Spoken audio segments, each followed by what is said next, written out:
Welcome back to the Texas Tribe Podcast, guys. We are on episode number 4. I'm your host, Tanner, alongside Sam. If you're new here, like and subscribe. It shows a lot of appreciation to the channel, and that's the best way to support us. As of right now, we are currently working on getting on Apple Podcasts and as well as Spotify, hopefully at the end of the month. But with all that said, Sam's got what we're going to talk about today. So, Sam, go ahead. What do we got? Our topics for today are the Brendan Donovan trade that just recently happened, as well as an injury, Logan Evans, his elbow injury and the impact that that's going to have. And we also have some pretty juicy trade rumors regarding Skubal. And then we have one new segment that I'm sure Tanner's going to enjoy. It's called Stump, Sam. Yeah. I'm sure it has... I have no idea what it is, so y'all will be just as surprised as I am. So, let's get it going.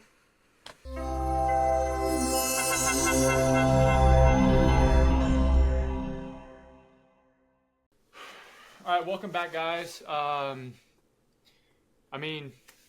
We can just jump right into this.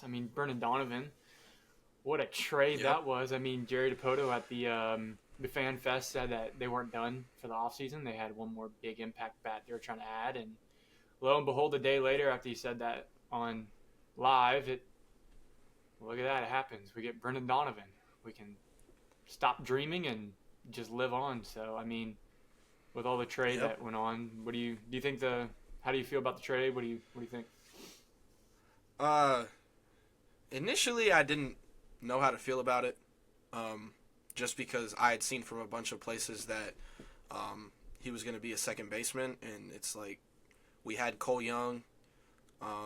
Didn't know what that was going to do for him. I knew he played some outfield from what I was told as well.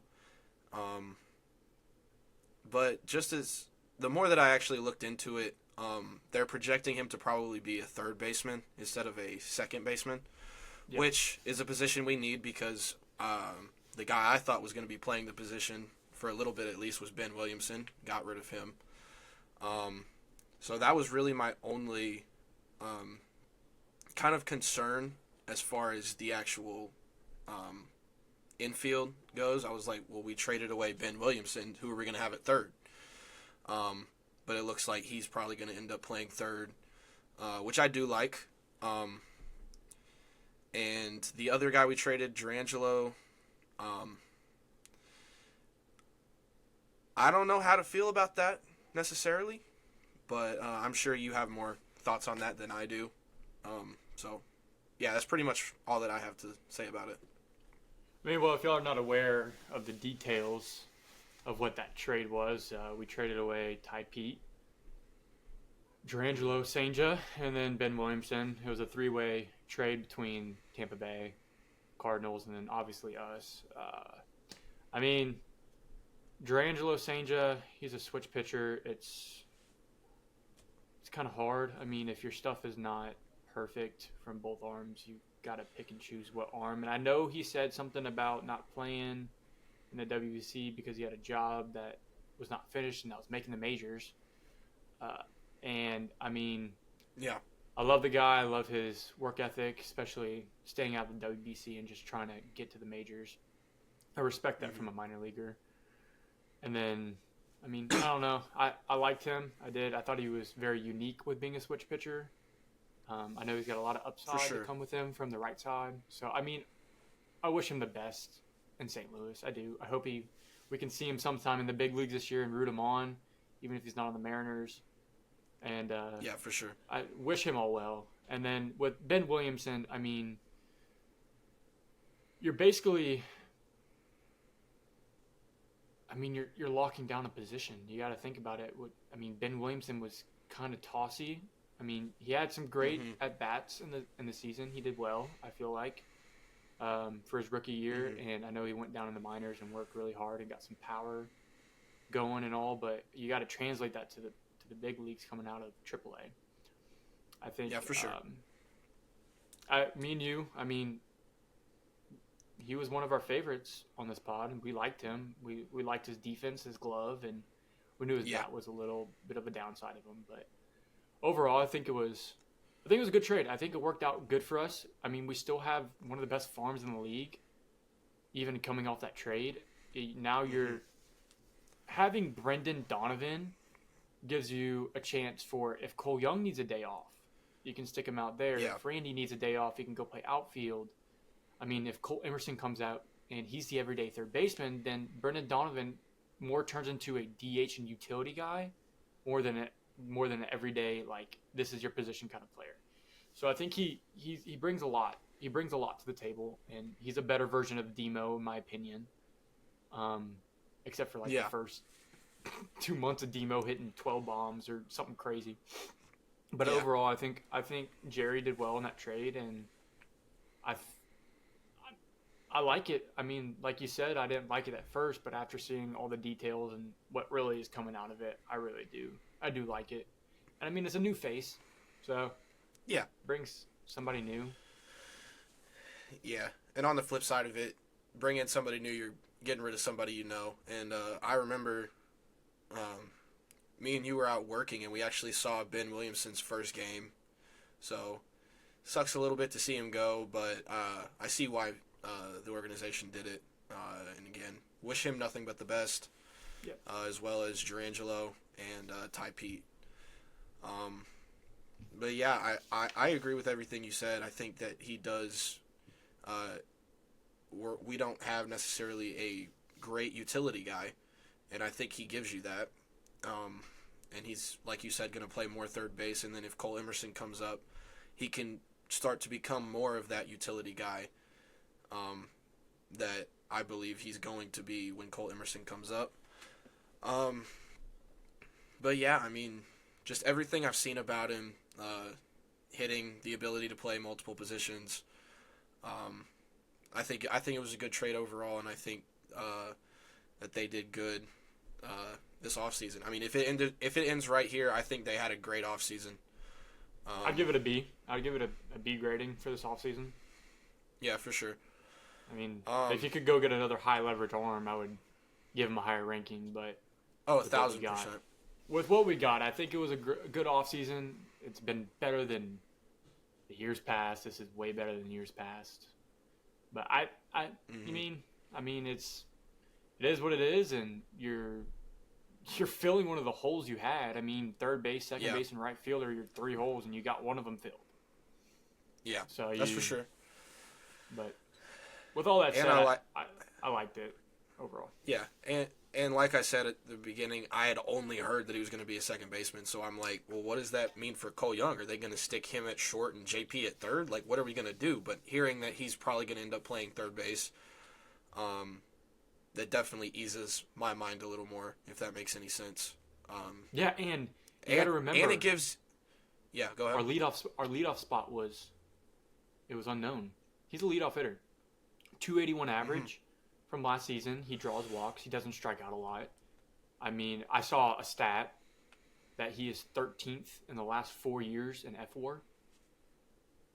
13th behind guys like Judge, Ohtani. That's crazy.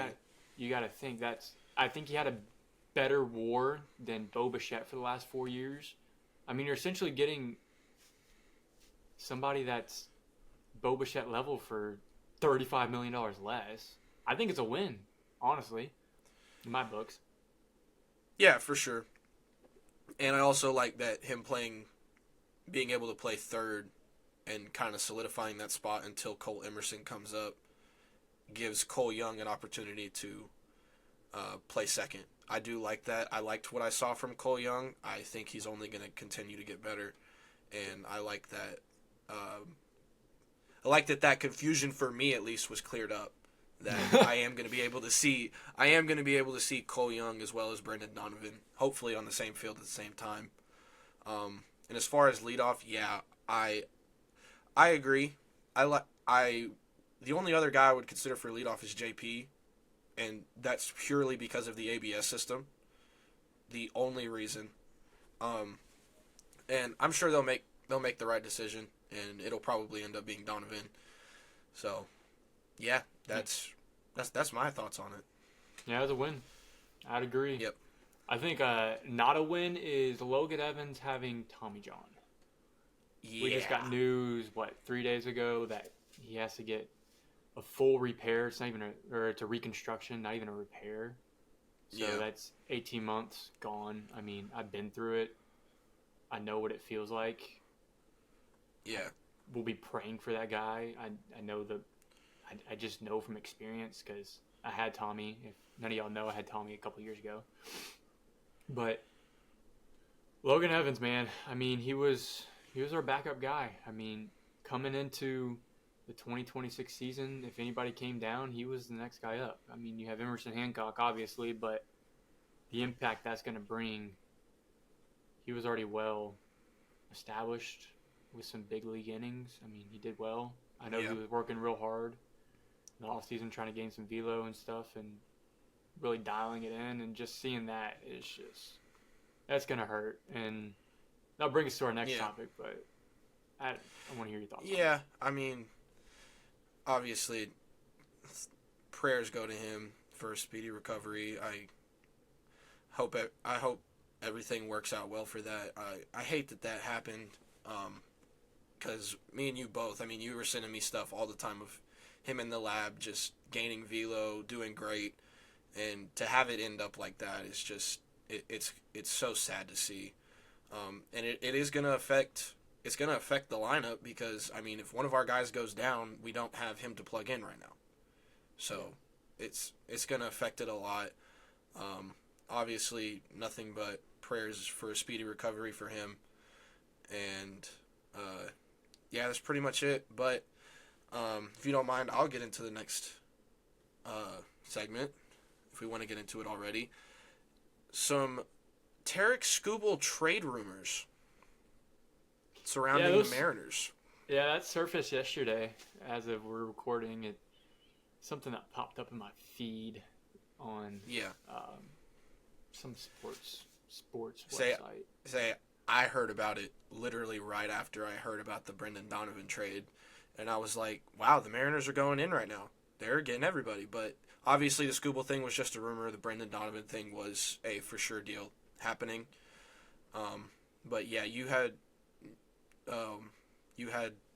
the details of the trade rumor, I believe. Yeah, the trade package was you'd be trading Bryce Miller, Randy Arozarena, and then a part of that trade, because that rumor came out before the Brendan Donovan thing was set in stone, and the prospect was Senja. And if I want to speak on that, I think they knew about Logan Evans before that rumor came out about the whole Skubal stuff. And I mean, they signed some people to minor league deals and stuff. But if you're going to go all in on a pitcher that you're going to have for 1 year, and you're going to be paying him like I think he's asking $32 million in arbitration. Yeah. And you're giving up 2 starters in your everyday. Like, Randy's a starter every day, and Miller's a starter in your rotation. Yeah. I just don't see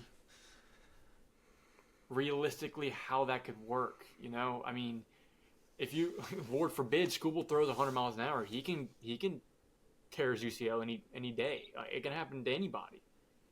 Yeah. But you're just in a higher leverage with velo, and I would love to have Skubal. I mean, he went to Seattle University. I mean, who wouldn't? Yeah, exactly. I mean, he would just bring this. It would be a set ace in this bullpen. In this rotation. I mean, it'd be a set ace. You have your ace because it's kind of up in the air right now between Will and Gilbert. Yeah, but I like the idea. I don't know if I like the cost.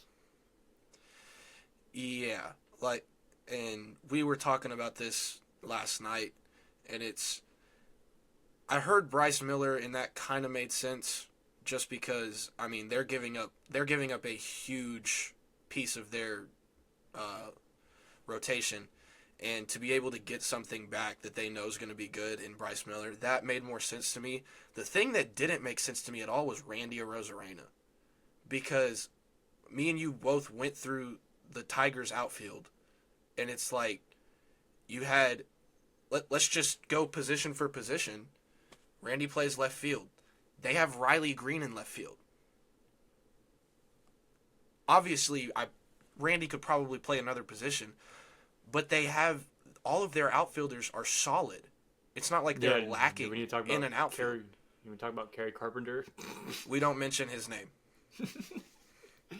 That dude tormented us. Yeah. Us. Also known as George Kirby's daddy.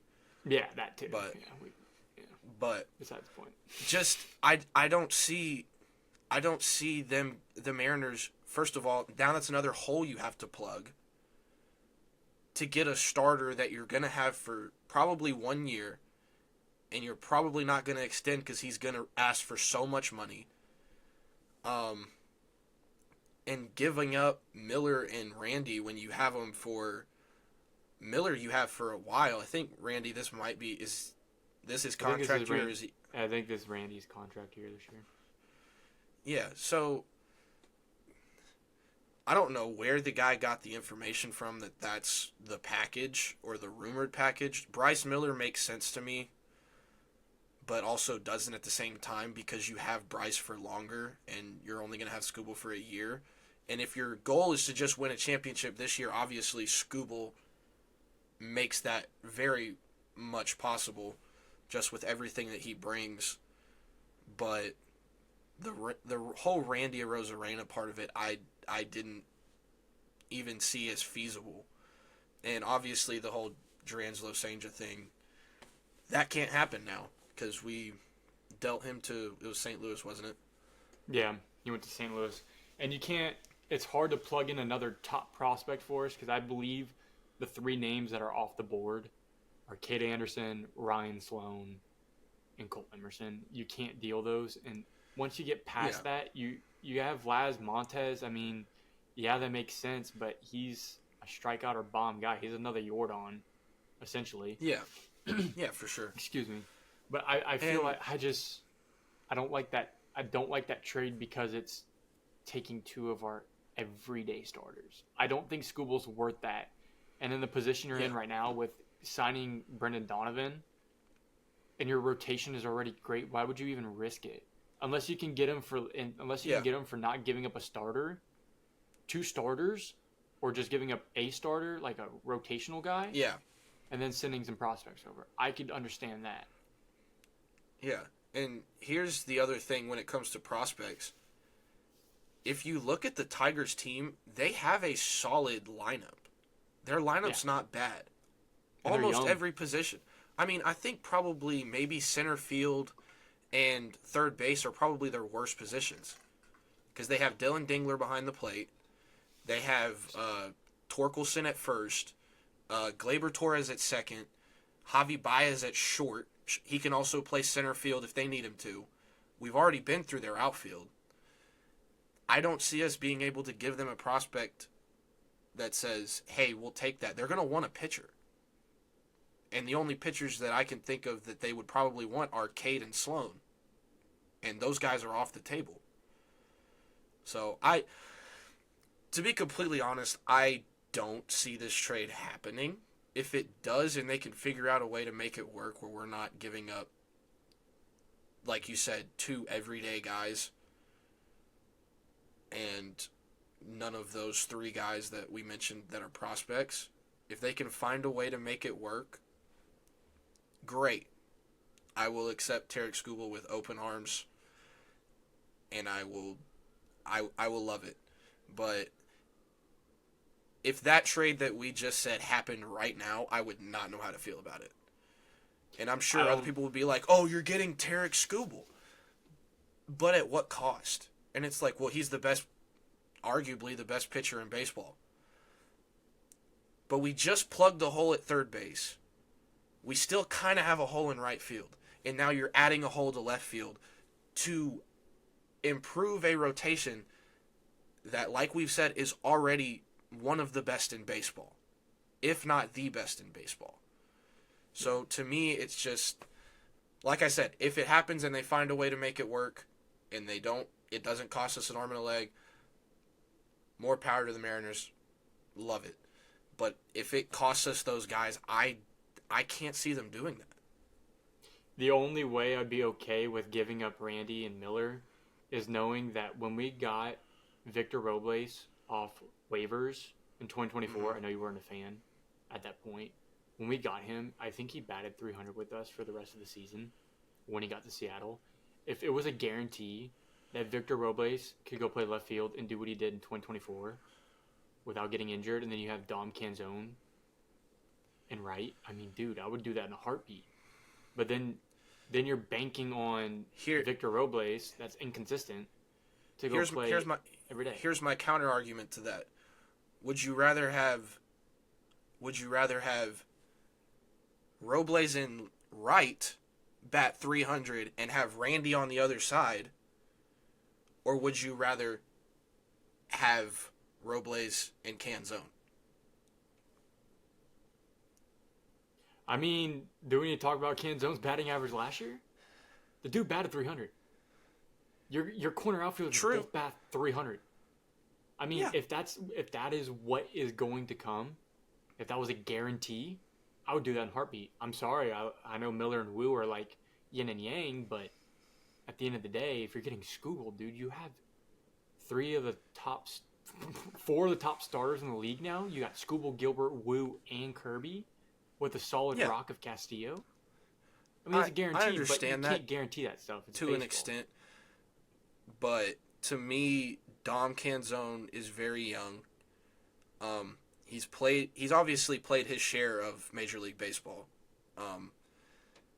But we saw, he had a 300 average. There's no guarantee he does it next year. With Randy, he's played long enough. You kind of know what you're getting. It's for maybe 2 weeks. He's not very good, can't hit. I also don't think having him in the leadoff spot for a while kind of added to that. Because, I mean, most of the time your leadoff guy has the most at-bats. So, but with him, it's, he might be bad for 2 weeks. But when he turns it on for a month, it's so fun to watch and it's so good for that team. And obviously, I'm a Randy fan. Obviously, there would be guys that you could throw at me and be like, oh, would you rather have him there? Yeah. But I love Randy. I don't see them doing that, especially if they were getting Skubal for more time. I could see them considering it. If it was like a 4 or 5 years. Yes. Yeah. If it was 4 or 5 years, I could definitely see them doing that.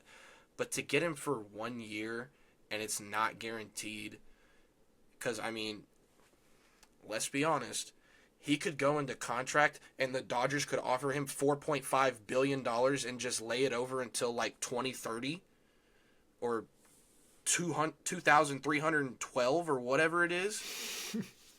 And he'd sign the deal.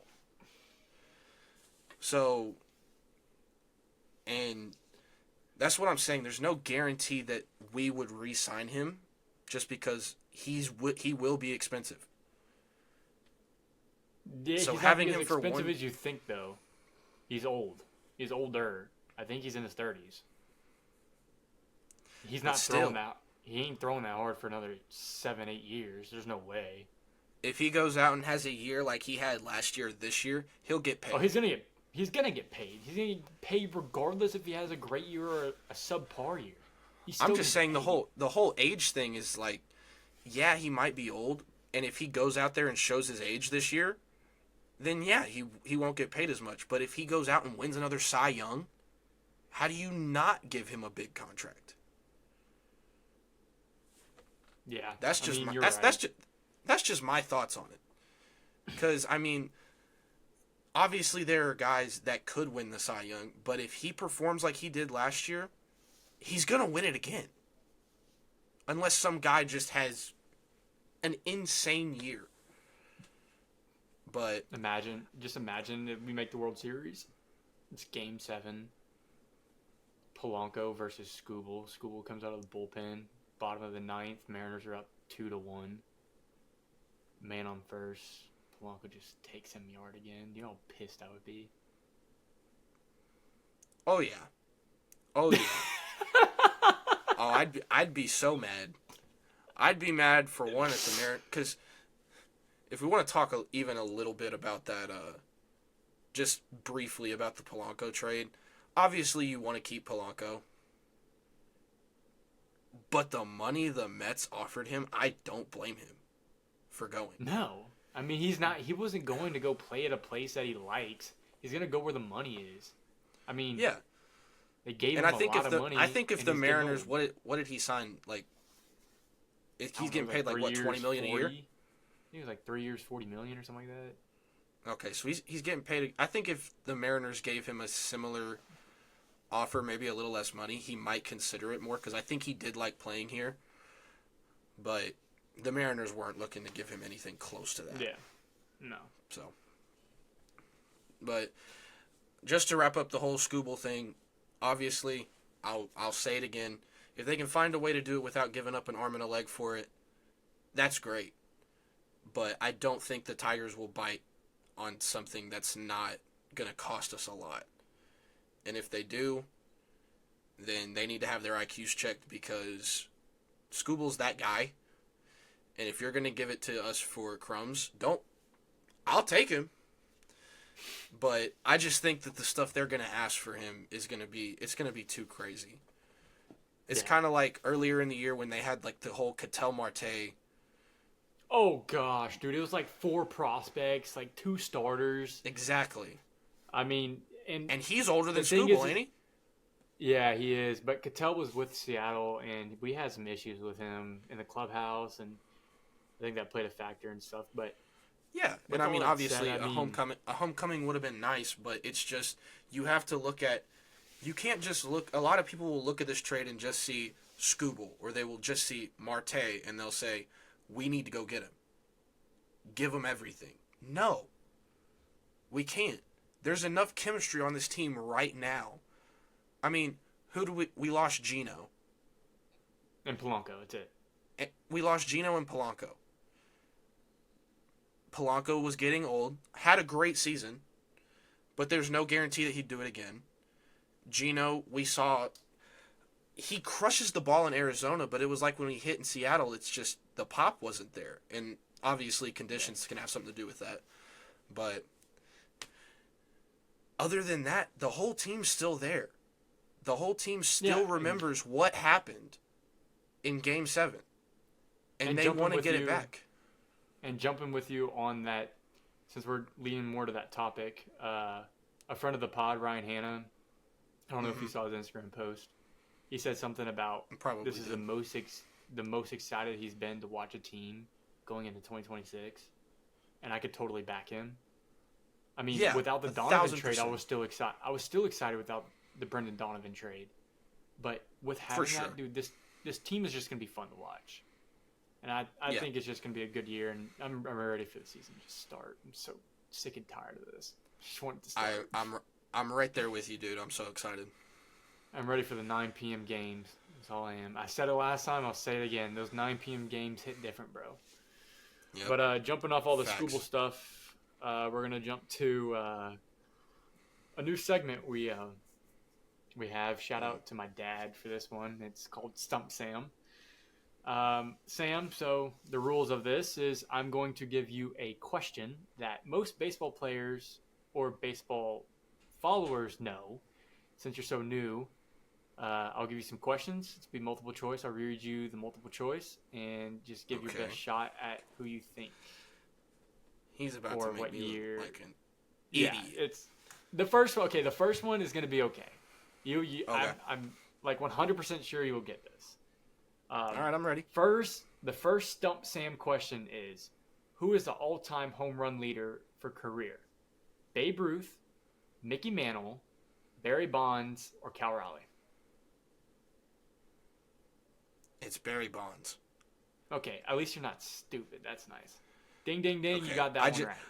I was waiting for you to say somebody else and say that Barry Bonds doesn't count because of PEDs, but it's Barry Bonds, obviously. Yes, it is. Next one. Question number 2. Who is the all-time hits leader? We have Pete Rose, Babe Ruth, Joe DiMaggio, Reggie Jackson.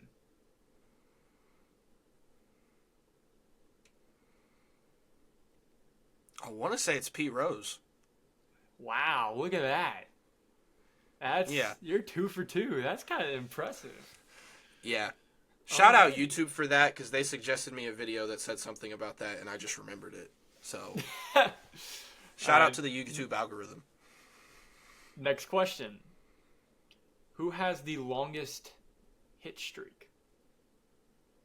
We're going to go again. Pete Rose, Babe Ruth, Joe DiMaggio, Reggie Jackson. Well, I feel like Pete Rose is too much of an easy answer for it to be that. I feel like Babe Ruth probably isn't it either. And the other two guys I don't know enough about. So really, you know what? If it's Pete Rose, shout out to him. I'm taking a shot between Joe DiMaggio, is that what you said? And Reggie. What's the other guy's name? Reggie Jackson. Okay. Joe DiMaggio. Wow. Am I 3 for 3? That's 3 for 3, bro. Hey, we curry up here. All right. Well, we got our final question of Stump Sam. What year were the Mariners founded? 1982, 1965, 1970, 1977.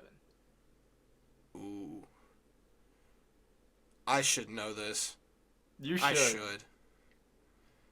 I probably have a hat in the room with me that has it on it, but I'm not going to go get it. Please don't. So you said 19... What was the first one you said? 1982, 1965, 1970, 1977. I don't think they're old as the 60s, but I also don't know if they're as young as 89. Or 82. 82.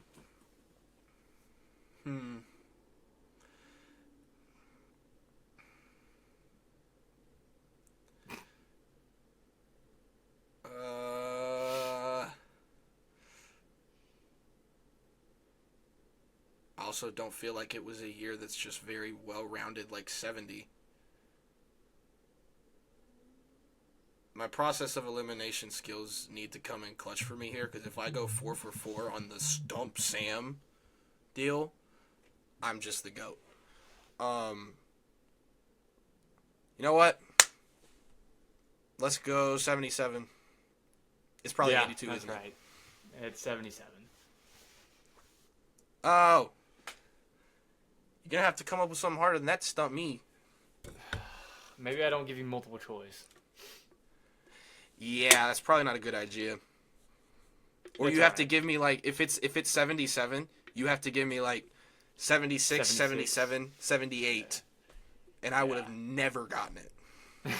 I probably should have, but that's on me. But, well, that's kind of impressive. I mean, 4 we'll for have 4. more questions. Sam has not been stumped yet. Sam versus Stump Sam, and Sam has won, you know. But with all that said, appreciate y'all listening. If y'all, like I said, if y'all enjoy our content, go ahead and like and subscribe. And Sam, you got anything else? I mean, it was a good segment. Yeah, I feel like it was a fun segment. Maybe mix in some true and false. I will tell you this right now. If I had to take a test right now and you gave me all true and false answers, I would literally get all of them wrong. I'm so bad at true and false. So if you want to do that next time, that's fine. But if anybody has, I'm sure there are people that could comment questions that I would have no idea about. I think I kind of got lucky today. I took 2 guesses and just got them right. So there's that.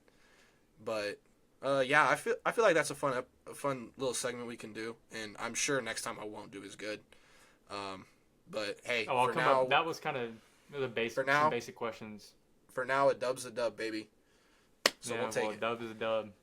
But with all that said, I hope y'all have a good one, and we'll catch y'all on the next one, and be looking out for episode number 5 on Tuesday. So. Yep.